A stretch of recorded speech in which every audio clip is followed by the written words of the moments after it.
Human beings are wired by Hashem, we're wired by God to have a sense of self-esteem.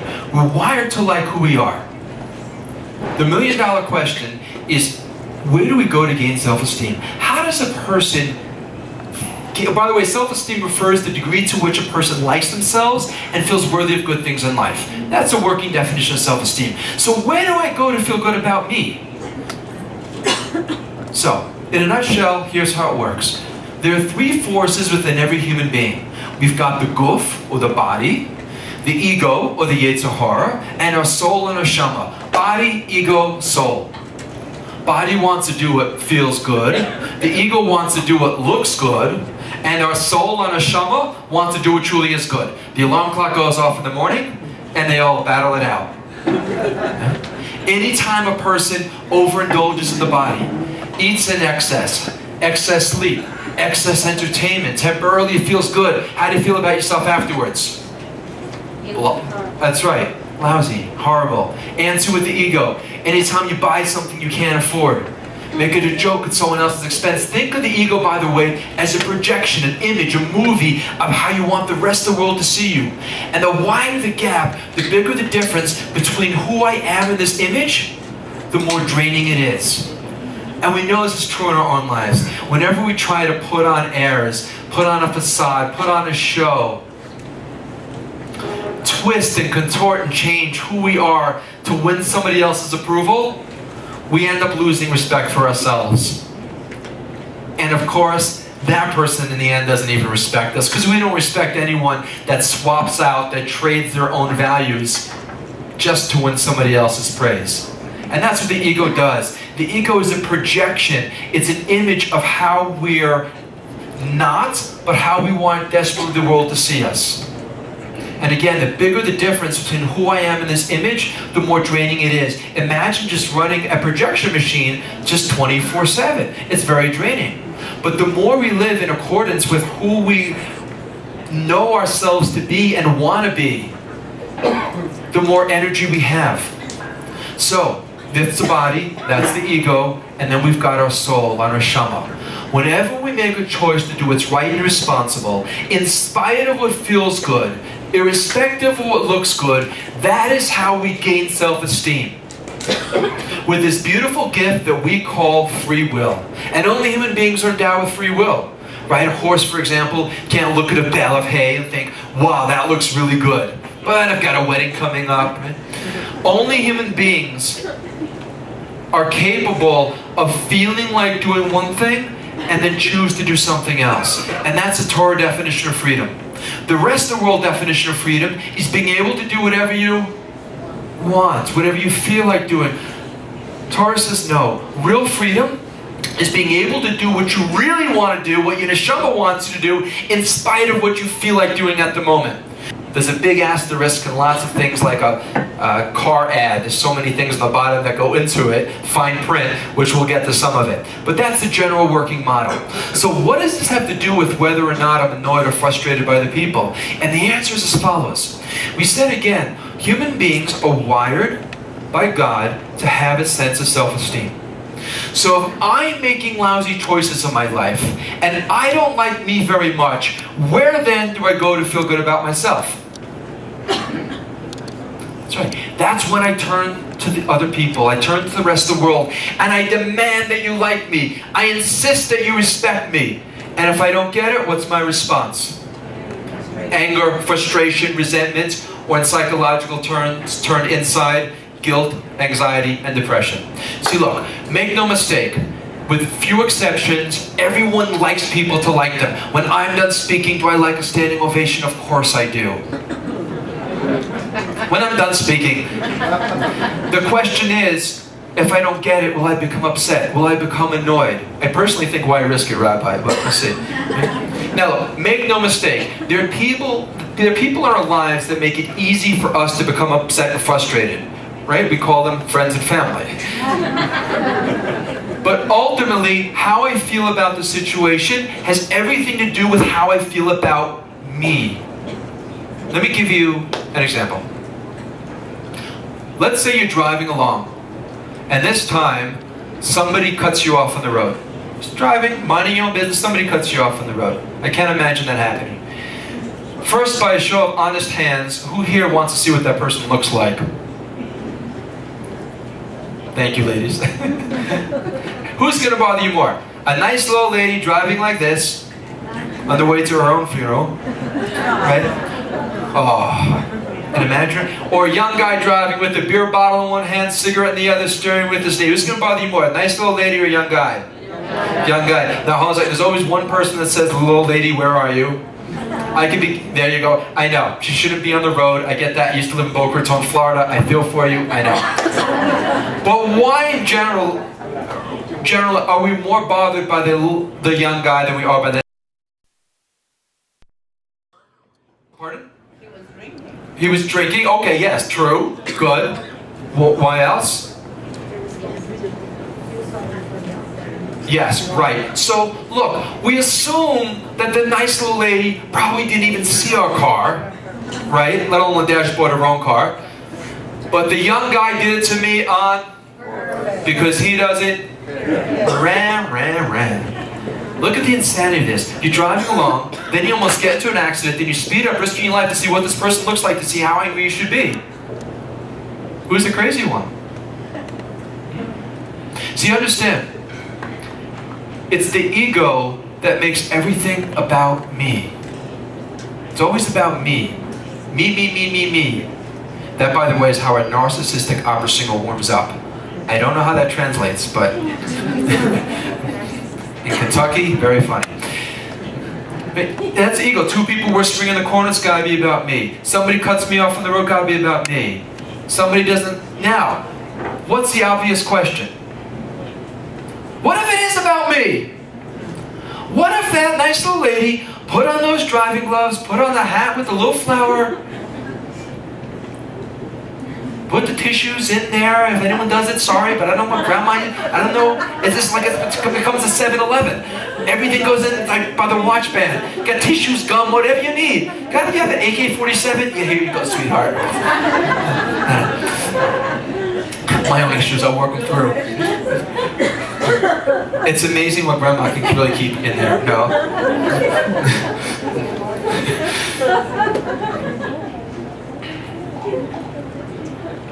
I forgot where it was. AK-47. Why did she need it on purpose? What's that? Why did she need it on purpose? Oh, thank you very much. Right. What if she did it on purpose? Right. We're speaking about ADHD later, by the way. What if she woke up in the morning and she said, you know what? That Lieberman fella, never liked him. Talks too fast. Huh? And let's say it is about me. How can I stand up here and say, don't take it personally? Fair question? I mean, it's mine, so I hope it's fair. And the answer is as follows. The Torah tells us everything that happens is a message to us, from Hashem, from God, for our good and for our growth. The question is this something that somebody is doing to me, or God is allowing them to do it for me? You see, the bigger my ego, the more I assume that this person is doing this to me because of a defect, a deficiency, there's something bad, broken, wrong in me. That's why they're doing it.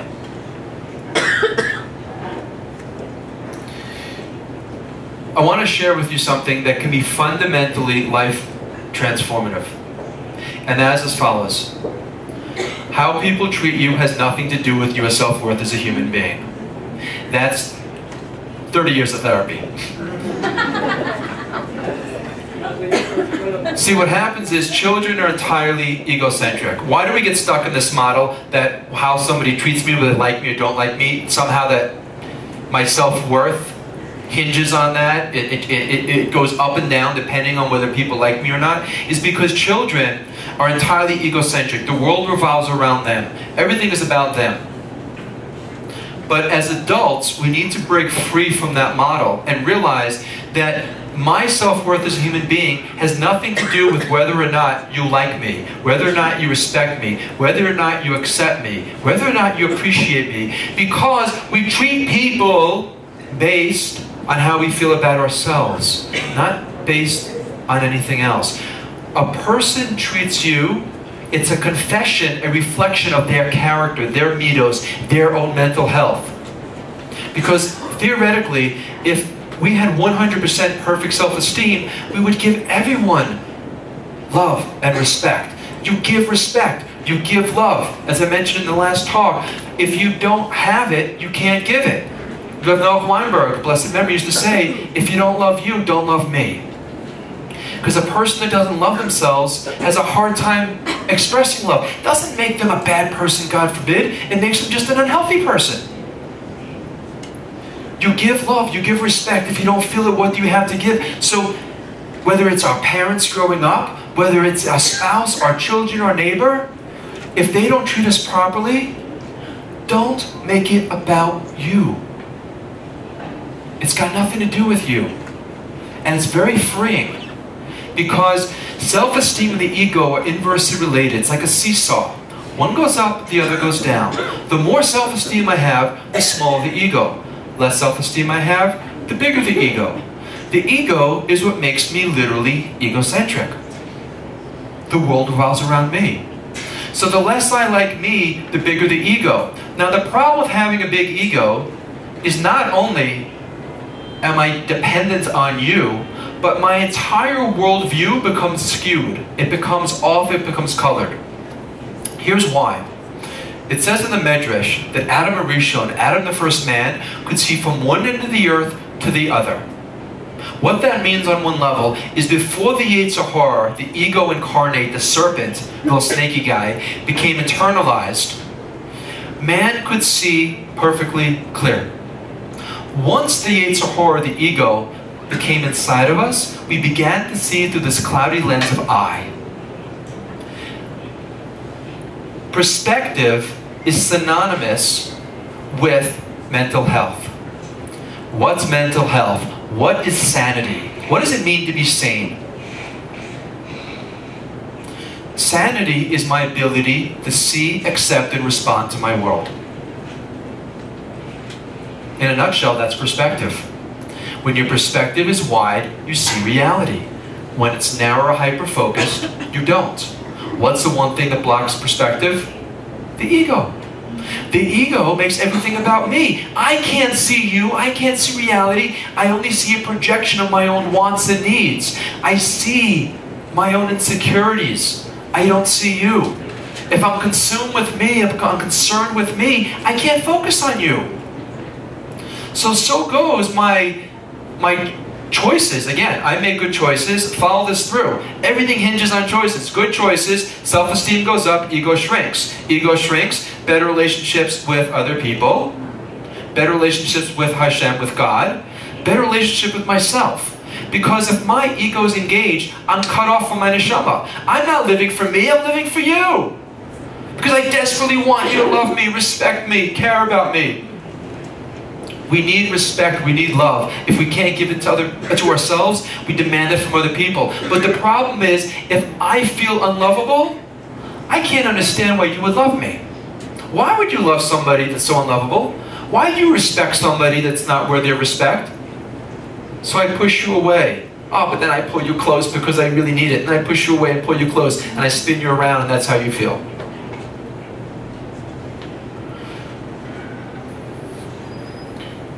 When we're able to make positive choices,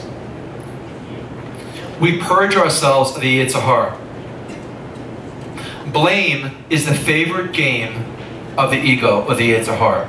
It loves to blame. I was speaking with a woman recently, and she had a horrific life. No one would argue. And I said to her, you know what, you could come in here every week for an hour and cry. No one would blame you.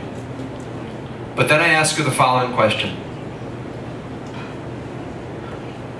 Will you be one bit happier? Will you move forward in life 1 inch?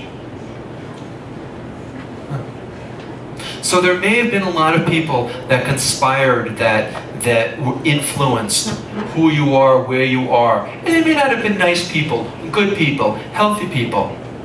But the question you want to ask yourselves is, now what?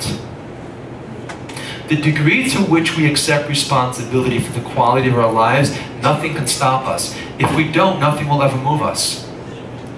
But the Yetzer Hara, the ego, loves to blame because it excuses our behavior and our taking responsibility for moving forward.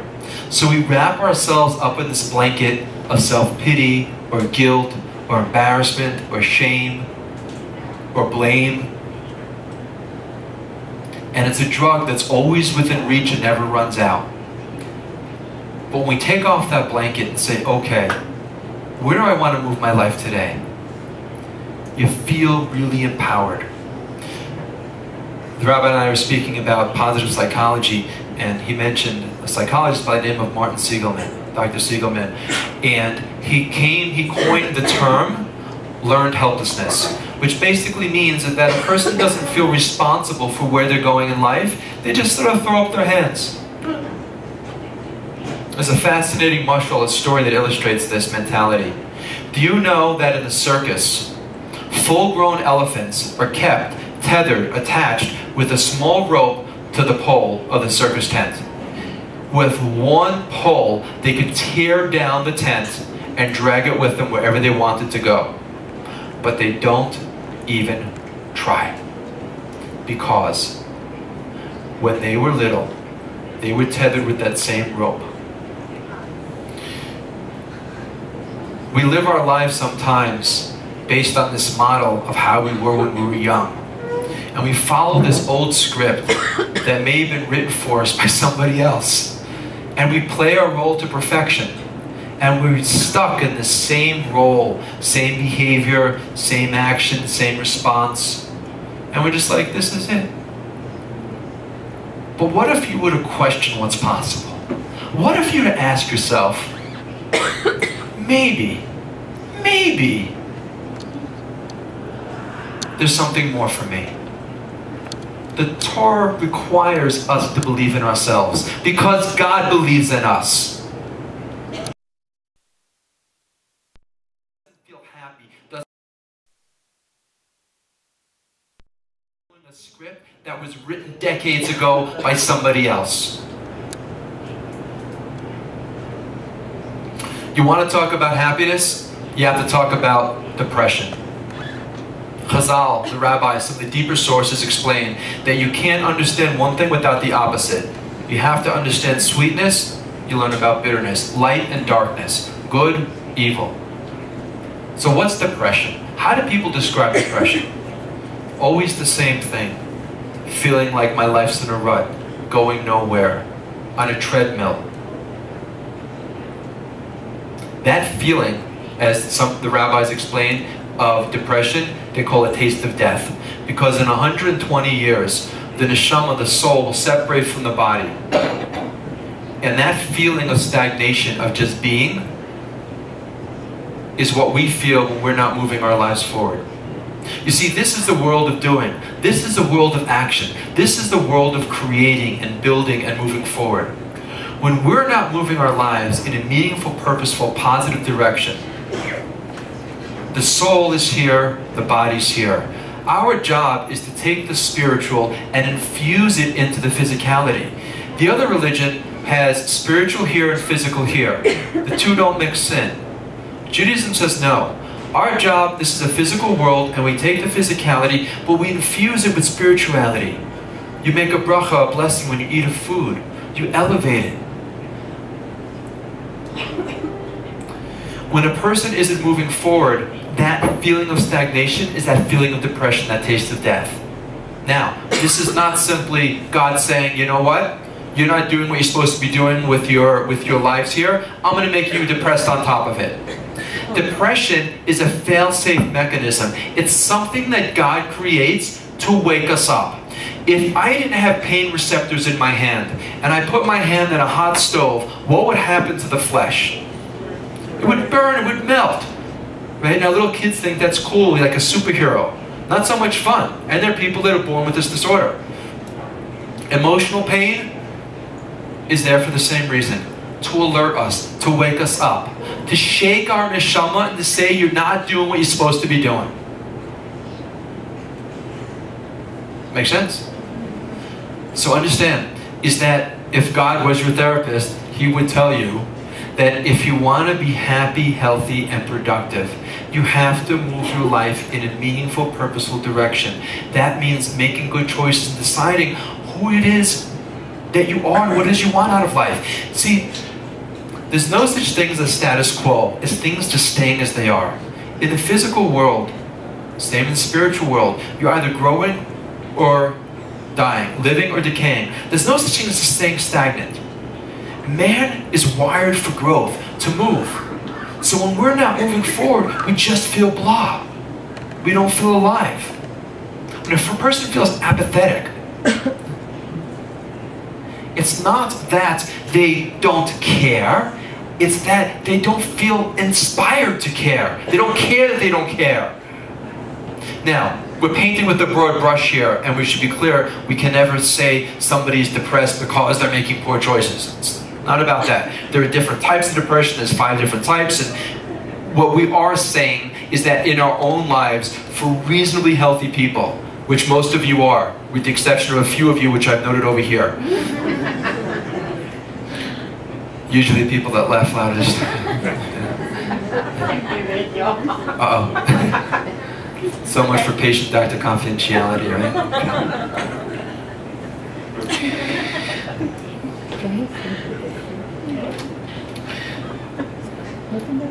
From this we see an amazing thing, and that is that there are different types of personalities.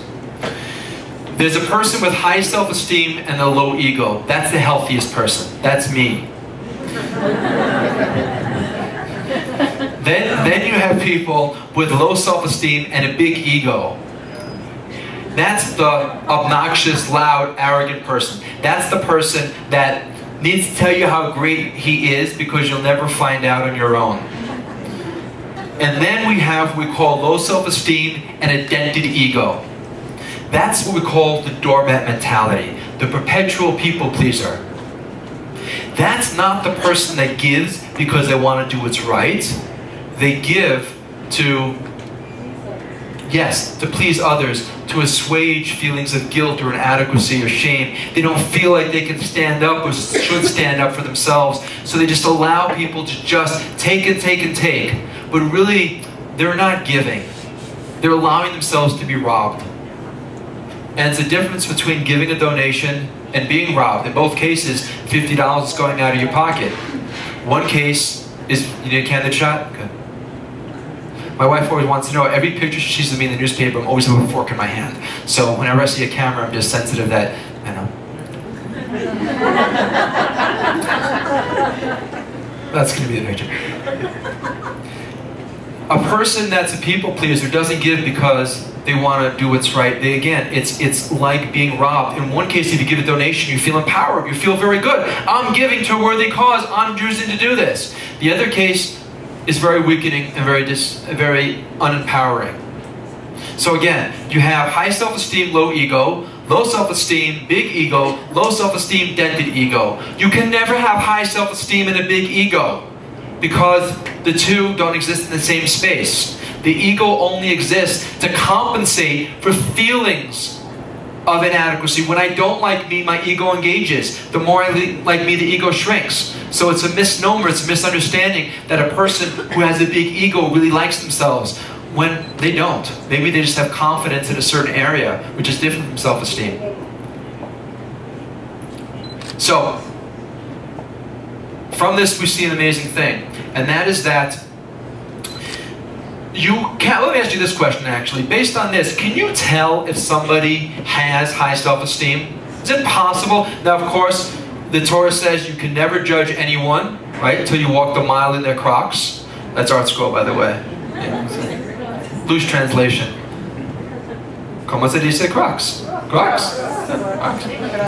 Crocs. Chompy chomp. Right? Is it possible to tell if somebody has high self-esteem? How? The way they move around, the way they Pardon?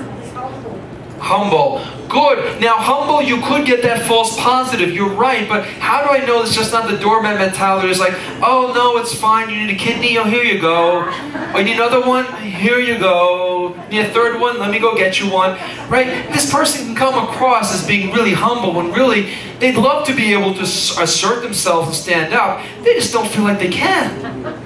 Right? So, here's how you tell. And you're not wrong, by the way. It's just, how do you know that it's really genuine? And the answer is as follows. You have to see how a person treats themselves and other people. You see, if I treat myself well, but you poorly, that's the arrogant mentality. If I treat you well and myself poor, that's the doormat mentality. If I have respect for me and I have respect for you, that's the healthiest person. Now, we should be clear, you can't walk around judging people with a pad and pen saying, ah, well, this guy's mother really messed him up or whatever. We all have different moods. Mood is sort of a shadow of self-esteem. But it is a very good barometer. There's a beautiful Hasidic saying that says a person should carry 2 pieces of paper in his pocket at all time. One that says, the world is created only for me. The other that says, I'm nothing but dust. The trick, it notes, is knowing which piece of paper to pull out when. Because the person who's getting in an argument will pull out the piece of paper that says, ah, the world is created for me. And that's really what self-esteem allows for you to do. Self-esteem is not about turning the other cheek.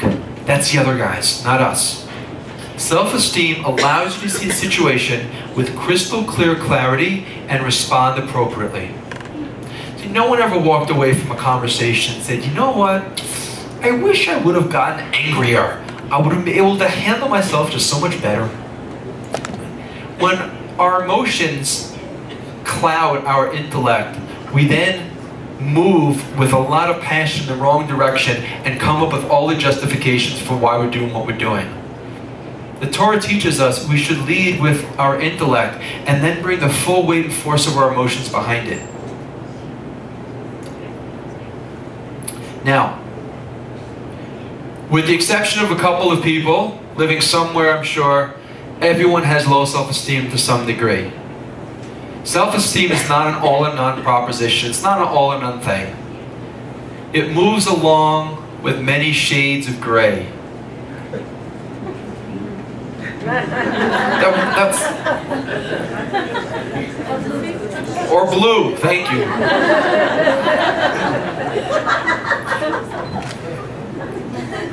Please explain it to your neighbor if you didn't get it. Goodness gracious.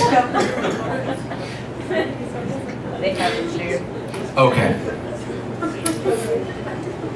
And with every generation, by the way, we're getting less and less emotionally healthy. Do you, by the way, have you found that yourselves? Right? Just people around you seem to be getting a little more crazy. Here's, by the way, the research bears this out. Listen to this. 1/4 of the population suffers with mental illness. 67% of the population is overweight or obese. 1/3 of the population suffers with persistent pain enough that they need daily medication. We are literally and figuratively just coming apart at the seams. The question is why? Why are we so unhealthy? Even accounting for better diagnosis, in the United States, the rate of depression has increased tenfold over the past 12 years or so. And the research also shows, interesting, the more industrialized the nation, the higher the rate of depression. The more advanced and industrialized the nation, the greater the depression. So why are we coming apart? Why are people so unwell? Number of factors go into it. As technological advancements make our lives increasingly comfortable, safe, and easy, we've gotten it into our heads that the path to happiness is through comfort. Meaning, the more comfortable something is, the happier I should be. But what's the problem with things seeking just comfort? Is you'll never make good choices. Good choices means doing what's right in spite of what feels good, in spite of what looks good. That means doing things that aren't comfortable. So we short circuit, we don't allow ourselves to do things to gain self-esteem, since we're only going for things that are comfortable. Right? Chair's not comfortable, get a new one. Too hot, turn the air conditioner. Too cold, turn on the heat. Spouse is bothering you, get another one. That's not a prescription, by the way. You can't go home and say, sorry, honey. We live in a disposable society. You know there's a product in the market called Tylenol Go Tabs? Anyone know what Tylenol Go Tabs does that regular Tylenol doesn't do? No, that's Tylenol PM. Also amazing, yeah. Right? You could take it without a cup of water. Because, God forbid, you can't find a... Where can't you find a cup of water? But they cater to people's fear of being in pain for 2 seconds. If you look at the ads for retirement, they all either symbolically or literally had the same theme. A hammock and a glass of lemonade. That's it. Forget about living a life that's fulfilling. Forget about living a life that's enjoyable. Forget about extracting real pleasure and meaning. What are they selling? You'll be out of pain. Pleasure. What's it? That's right. That's right. But what's interesting is that real pleasure, what most people will say, what's the opposite of pleasure? Pain. Rev Noah Weinberg, of blessed memory, used to ask that question. And he explained as follows. Pain and pleasure go together. In order to achieve real pleasure, it requires work, it requires effort, it requires, what can't you achieve of value that doesn't require work and effort? The opposite of pleasure, he would explain, is comfort. He asked this class once. He said, who do you think is your parents' greatest source of pleasure? And the kid said, oh, me. And he said, who do you think is your parents' greatest source of pain? And he said, my sister.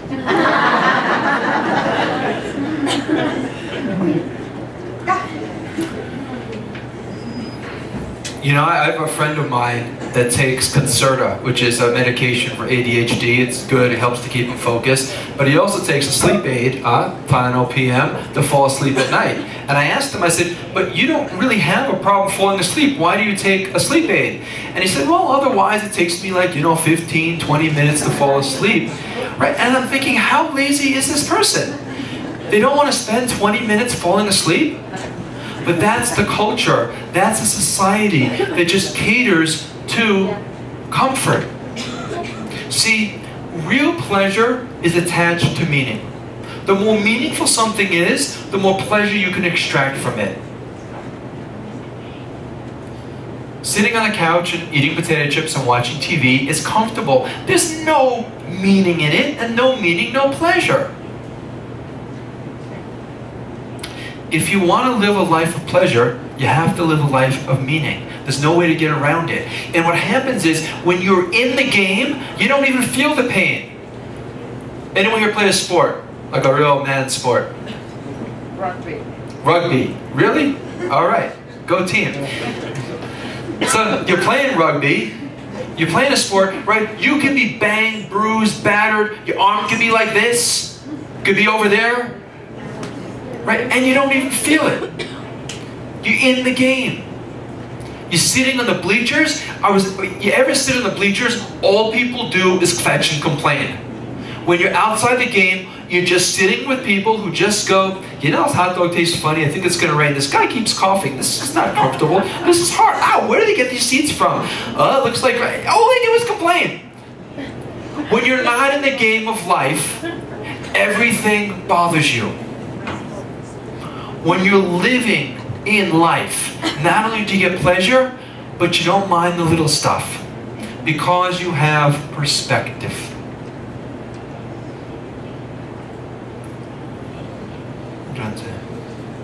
Okay.